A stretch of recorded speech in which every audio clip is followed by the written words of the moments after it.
sometimes you got to break the law to do what's right. Like I'm thinking of when they suspended habeas corpus after the Civil War, and they just went full martial law to reinstate order, and that was apparently the right thing. And it's like, whoa, well, the Constitution was toilet paper for a moment, and like, is that where we're at right now that we need? It's terrifying. Yes, the Constitution is toilet paper. It is. I mean, even today, we don't have those rights. It could go real bad real fast if we treat it like toilet paper, though. It's been treated. It's been treated like toilet. It's been treated like toilet paper. The idea that the 10th Amendment is in full effect, I think that everyone around the table can agree that the 10th Amendment only holds power when the federal government feels like it. And the 10th Amendment is pretty clear. Any states not expressly delegated to the federal government are reserved for the states or the people. And that expressly delegated means that are specifically said in the Constitution. But the federal government has said, oh, well, the Commerce Clause and the Necessary and Proper Clause essentially are blanket powers over anything that we want to do.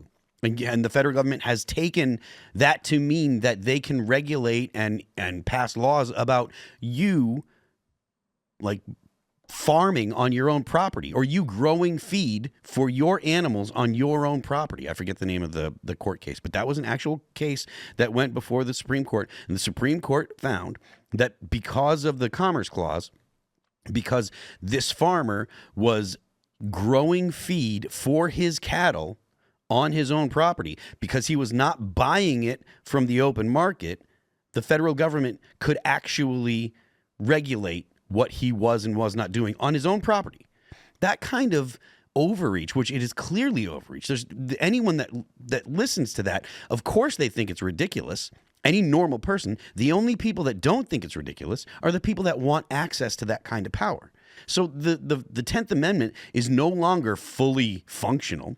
Then that is it's been papered over. So just like Chris said, it is toilet paper nowadays. The Second Amendment, it can't get any more clear than, shall not be infringed. The Fourth Amendment, your right to be left alone, your person, your papers. The police constantly perform what they call civil asset forfeiture, which is they just take your shit and they just sell it, or they'll auction it off. These things are expressly prohibited by the Bill of Rights, by the Second, the Fourth Amendment, and they're routinely ignored. So the idea that the Constitution actually prevents things the way that it was intended, that ship sailed a long time ago. It seems like because the bureaucracy has kind of commandeered the government, that if you try and play by the rules that they're violating, you're not going to be able to undo the control mechanism, that you have to go outside of the rules to do it. Well, it's actually worse than that, I think. I mean, you've heard of the concept of the cathedral, right? What is it? So the cathedral is really what runs things. It's this loosely connected affiliation of academia, Hollywood, the federal government, big corporations, big tech. They all sort of tacitly agree because they've all been put through the university system, and they know what the appropriate way to act is, the appropriate things to say and not to say. So you have like these giant institutions, and many of which are non-governmental. They all pretty much agree on the status quo. So that's when you have the cathedral, then you don't really effectively have the First Amendment, because you're self-censoring, and you can pay big premium prices for saying something that goes against what the cathedral would have you say. I also just don't buy their performative activism and selective outrage over Constitution. Like, absolutely, 100%. Spare me, right? 100%. Also, I'm sorry, the same people, it's like when they're like, oh, the American consumers are going to be screwed by the tariffs. I'm like, you guys lied about inflation for 4 years. Spare me. But I did just want to bring up one semi-unrelated thing too, but in a similar vein.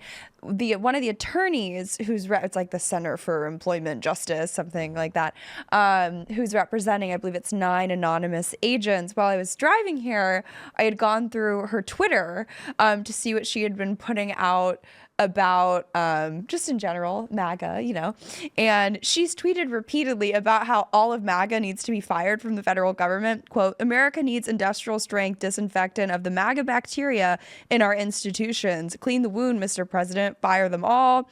Quote, if we are to remove MAGA at the ballot box, then you must remove MAGA from our institutions. Fire DeJoy, fire Flynn, fire Wray. And then my favorite, she's all saying this to Biden. It is time for the Biden admin to remove MAGA from our government. Yeah. So the idea that these people are being pushed out over political retribution, it's not. President Trump is allowed to have, I know I can't say it, but loyalists. And these people are such hypocrites. So I don't even take them at face value. It's like, shut up. You're a bunch of liars. And by the way, what was it? The 5,000 agents of the like 16,000, like upwards of 30%, were all weaponized and deputized to do the January 6th stuff. But the January 6th is so critical, right, to their whole regime narrative. Like that is where they just derive their state power from. And they will sue because they have to. I mean, they go so far as, everyone's familiar with the argument or the non-argument that it was an insurrection, even though nobody on that day was charged with insurrection. Insurrection is an actual law that there are qualifications, there are things you have to do to actually be considered to actually have engaged in insurrection. Nobody was charged with insurrection. Donald Trump clearly wasn't engaged in insurrection by telling people that they should, peacefully protest. But yet you still hear that narrative. Donald Trump is an insurrectionist. Donald Trump is an insurrectionist. There were people that were saying, right before the inauguration or between when Donald Trump was reelected and when he was inaugurated, or January 6th, they were saying, "Oh, we need to have the vice president say that Donald Trump isn't actually he can't be confirmed because he actually engaged in insurrection, and the 14th Amendment says, et cetera," making the argument, even though they're ignoring the fact that without due process, you can't be said to have actually engaged in an insurrection. You have to be found guilty of insurrection to have been involved in an insurrection, and he wasn't found guilty of insurrection, so you can't. So the 14th Amendment clearly doesn't apply. Thanks for checking out this clip from Timcast IRL. Make sure to watch the show live Monday through Friday at 8 p.m. Subscribe to this channel, and we will see you all there.